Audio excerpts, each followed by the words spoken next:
नमस्कार दोस्तों।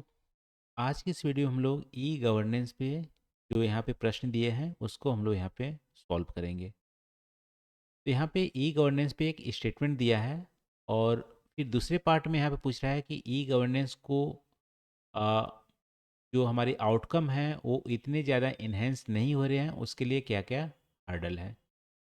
तो सबसे पहले यहाँ पे क्वेश्चन को रीड करते हैं। यहाँ पे पूछ रहा है कि ई गवर्नेंस एक क्रिटिकल टूल होता है गवर्नेंस का, जो हमारा इफ़ेक्टिवनेस गवर्नेंस में लाती है, ट्रांसपेरेंसी हमारा बढ़ाते हैं और अकाउंटेबिलिटी लाती है। फिर भी इंडिया में आप देखेंगे तो ई गवर्नेंस उतनी ज़्यादा इफ़ेक्टिवनेस, ट्रांसपेरेंट और अकाउंटेबिलिटी नहीं हो रहे हैं। उसके लिए क्या क्या हर्डल्स हैं इसके इन्हेंसमेंट में, तो इसको आपको यहाँ पे बताना है। तो इस क्वेश्चन को कैसे अप्रोच करेंगे? सबसे पहले इंट्रोडक्शन पार्ट में आप बताओगे कि ई गवर्नेंस होती क्या है।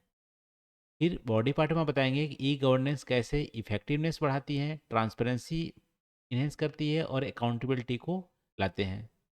फिर अब बताओगे ई गवर्नेंस को इम्प्लीमेंट करने में क्या क्या हमारे हर्डल्स हमारे देखने को मिल रहे हैं, क्यों इतना ज़्यादा हमारा आउटकम या हमारी अभिवृत्ति है वो मिल नहीं रही है। तो दोस्तों आप इंट्रोडक्शन पार्ट में सबसे पहले ई गवर्नेंस को कैसे डिफाइन करेंगे। देखो, ई गवर्नेंस सिंपली क्या होता है कि गवर्नेंस जो हमारी होती है उसमें बहुत ज़्यादा आईसीटी का यूज करेंगे, ठीक है, इंफॉर्मेशन कम्युनिकेशन टेक्नोलॉजी का यूज करेंगे तो हमारा ई गवर्नेंस हो गया। चाहे पार्लियामेंट में हो, बिल पास करना हो, उसके लिए हम क्या करेंगे, ई गवर्नेंस का भी यूज कर सकते हैं, उसमें आईसीटी का यूज करेंगे। या हमारे किसी पब्लिक के लिए जो सर्विस डिलीवरी हो, जैसे मान लो डायरेक्ट पैसे ट्रांसफ़र करने हो गवर्नमेंट में किसी सब्सिडी का, तो आधार से जो बैंक लिंक होते हैं उसको हम करते हैं, सर्विस डिलीवरी हो। या हमारी टिकट की बुकिंग करने की हो, या कोई भी गवर्नमेंट का टेंडर निकल रहा तो ई टेंडरिंग करेंगे। या गवर्नमेंट एम्प्लॉय को सैलरी देना हो तो पेरोल हमारा ऑनलाइन होगा, अटेंडेंस मार्किंग ऑनलाइन होगा, छुट्टी हम ऑनलाइन कर सकते हैं। ये सारी चीज़ें जो इंफॉर्मेशन कम्युनिकेशन टेक्नोलॉजी का यूज करते हैं, या हमारे ई वीज़ा देना, ठीक है, इन सारी चीज़ों को यूज करना हमारा ई गवर्नेंस में आता है। ठीक है, सिंपली आईसीटी का यूज करके जो गवर्नेंस हम करते हैं उसको हम बोलते हैं ई गवर्नेंस। तो ई गवर्नेंस सरकार और सार्वजनिक जो सेवा वितरण में दिन प्रतिदिन में काम काज में हम सूचना प्रौद्योगिकी का बहुत ज़्यादा यूज करते हैं। अब देखो, ई गवर्नेंस से हमारी इफेक्टिवनेस कैसे बढ़ती है, प्रभावशीलता कैसे बढ़ते हैं। अब देखो, आईसीटी का हम ज़्यादा जितने ज़्यादा यूज करेंगे वो हमारा प्रोसेसिंग टाइम हमारा इजी हो जाएगा। आज देख सकते हैं कि आईसीटी से यूज करने से आप कोई भी ऑनलाइन ट्रांजैक्शन कभी भी किसी टाइम आप कर सकते हो। ठीक है, इसमें ह्यूमन का इंटरवेंशन है वो भी मिनिमाइज होता है। जैसे आईसीटी का यूज करके आप इनकम टैक्स फाइलिंग करोगे तो फेसलेस आजकल इनकम टैक्स असेसमेंट हो गया है, तो वहाँ ह्यूमन का इंटरवेंशन भी कम हो जाता है और आईसीटी के यूज करने से हमारी इफ़ेक्टिवनेस हमारी बढ़ जाती है। जैसे ऑनलाइन टिकट बुकिंग हो गया, उसमें हमारी कौन सी आपको सीट चाहिए, ठीक है, तो वहाँ पे ह्यूमन का इंटरवेंशन कम हो जाएगा। वहाँ पे एल्गोरिदम लगे हुए हैं, आप जैसा चूज करोगे, जैसे अवेलेबिलिटी रहेंगे उस टाइप का आपका सीट का लोकेशन हो जाता है। तो ये सारी चीज़ें हमारी जो ई गवर्नेंस में हमारी इफ़ेक्टिवनेस को हमारी बढ़ाती है। पब्लिक की जो सर्विस डिलीवरी होती है वो बहुत ही तेज़ी से लाती है और इसकी प्रोसेसिंग टाइम को मिनिमाइज करती है। तो ये हमारी इफेक्टिवनेस को हमारी बढ़ाती है ई गवर्नेंस। इसके अलावा आप देखोगे तो ट्रांसपेरेंसी को कैसे बढ़ाती है। आजकल बहुत सारी चीज़ें आपको वेबसाइट पे मिल जाएंगे, गवर्नमेंट की साइट में मिल जाएंगे। गवर्नमेंट का ऑफिसर से आपको फिजिकली जाके पूछना नहीं पड़ता है। ठीक है, आप ऑनलाइन टेंडर भी भर सकते हो। ठीक है, इसके अलावा आप ऑनलाइन आरटीआई पोर्टल पे जाके ऑनलाइन कंप्लेन भी कर सकते हैं, इन्फॉर्मेशन को भी प्राप्त कर सकते हैं। आजकल भूमि का रिकॉर्ड जो हो गया है वो भी हमारा कंप्यूटराइज हो गया है। तो ये सारी चीज़ें हमारी ट्रांसपेरेंसी लाती है। ई गवर्नेंस हमारी क्या लाती है, ट्रांसपेरेंसी लाती है गवर्नेंस में। चलो अकाउंटेबिलिटी की बात होगी, अकाउंटेबिलिटी, अब गवर्नमेंट ऑफिसर से आप यदि आरटीआई करोगे तो आपको जवाब उनको देना पड़ेगा। ठीक है, तो सूचना पोर्टल हमारे हो गए हैं, नागरिक रिपोर्ट कार्ड हमारे आ गए हैं, सोशल ऑडिट का कॉन्सेप्ट आ गया है। ये सारी चीज़ें हमारी अकाउंटेबिलिटी को बढ़ाती है। इस तरह से हमारे आप बोल सकते ई गवर्नेंस अकाउंटेबिलिटी, ट्रांसपेरेंसी और इफेक्टिवनेस को हमारी गवर्नेंस गवर्नेंस में बढ़ाती है। दूसरा पार्ट में पूछ रहा है कि जो हमारा ई गवर्नेंस है वो अच्छी तरह से इन्हेंस नहीं हो रहे हैं, उसके लिए क्या क्या हार्डल्स हैं? तो सबसे बड़ा हार्डल्स हमारा डिजिटल डिवाइड। अभी भी आप देखोगे तो डिजिटल लिटरेसी की कमी देखने को मिलती है। अर्बन लोग ज़्यादा डिजिटली लिटरेट हैं as compare to rural population.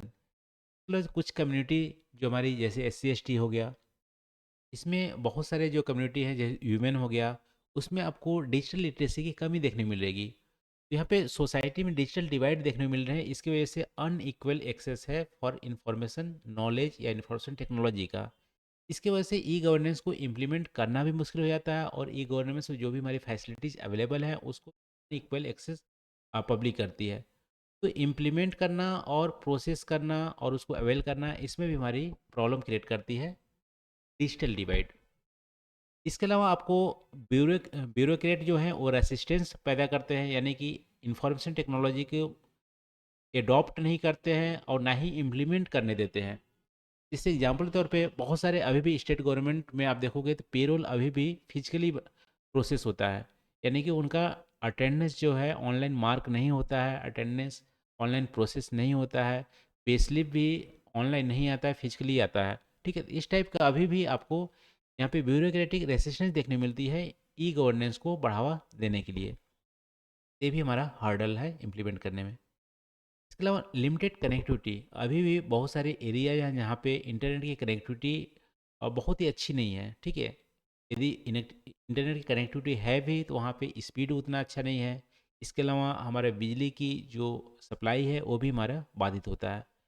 तो यहाँ पे इंफ्रास्ट्रक्चर में भी चैलेंज देखने को मिलती है ई गवर्नेंस को इम्प्लीमेंट करने के लिए। इसके अलावा ई गवर्नेंस यदि इम्प्लीमेंट भी कर जाए तो हमारी साइबर सिक्योरिटी के भी कंसर्न्स हैं, डेटा ब्रीचेस आजकल देखने को मिल रही हैं।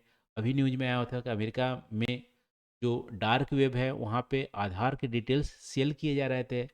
इन सारी चीज़ों को सुन के पब्लिक अपना जो भी डेटा है उसको लेके कंसर्न पैदा होता है और ई गवर्नेंस को यूज करने के लिए कतराते हैं। ठीक है, इसके अलावा हमारे प्राइवेसी इश्यूज भी हैं। डेटा प्रोटेक्शन, अभी हम लोग देखें साइबर सिक्योरिटी के चलते डेटा प्रोटेक्शन उतनी ज़्यादा श्योर नहीं है। तो जो ई गवर्नेंस में से बहुत ज़्यादा जो हम पब्लिक का जो डेटा हम संग्रह करते हैं और उनके प्राइवेसी की हनन का खतरा हमारा बना रहता है। इसके अलावा हम देखोगे तो लिमिटेड अवेयरनेस है। ठीक है, ई गवर्नेंस अवेलेबल भी है तो बहुत सारे लोगों को पता ही नहीं है कि कैसे हम ऑनलाइन सर्विस को अवेल कर सकते हैं। ठीक है, तो लिमिटेड अवेयरनेस देखने को मिलती है, इसकी वजह से ई गवर्नेंस का इम्प्लीमेंटेशन या जो उसकी आउटकम है वो हमें उतनी अच्छी देखने को नहीं मिलती। इस सारे हमारे हर्डल्स हैं ई गवर्नेंस का। तो दोस्तों यही आपसे पूछ रहा था, ई गवर्नेंस आपको ये जो आउटकम है वो हमारे उतनी ज़्यादा नहीं मिल रहे हैं, इन्हेंस नहीं हो रहे हैं, उसके लिए क्या क्या हर्डल्स है ये आपको बता रहे थे दूसरे पार्ट में। ये रहा दोस्तों आज का वीडियो का डिस्कशन, आज का क्वेश्चन का डिस्कशन। आज के लिए बस इतना ही। थैंक यू फॉर वॉचिंग, मिलते हैं अगली वीडियो में नए टॉपिक के साथ। Thank you.